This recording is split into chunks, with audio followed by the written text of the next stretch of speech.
அனைவருக்கும் வணக்கம். All of you good morning. இது கரூர் செல்வா ஸ்டாக். இன்றைக்கு இந்த பதிவில் நாம் பார்க்க இருப்பது திருமணமான சில பெண்களை பற்றி. வாங்க வீடியோக்குள்ள போகலாம்.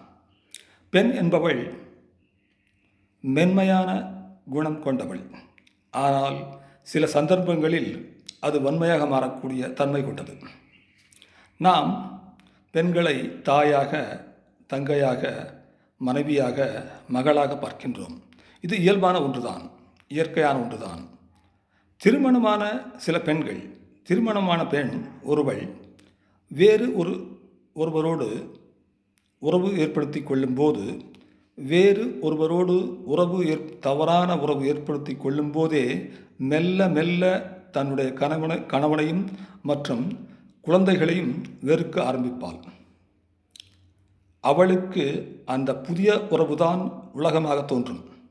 தன் கண் முன்னாலேயே தன்னுடைய குடும்பம் அழிந்தாலும் கூட அதை பற்றி அவள் கவலைப்பட மாட்டாள். அதனால் தான் சொல்கிறேன், பெண்களுக்கு இயற்கையாகவே மென்மையான குணம் உண்டு. அதைப் போலவே சில பெண்களுக்கு வன்மையான குணம் கூட உண்டு. பெண்ணின் மனம் மென்மையாக இருந்து வன்மையாக மாறக்கூடிய தன்மை கொண்டது. இது எல்லோருக்கும் பொருந்தாது. தயவுசெய்து தவறாக புரிந்து கொள்ள வேண்டாம். இது சில பெண்களுக்கு மட்டுமே.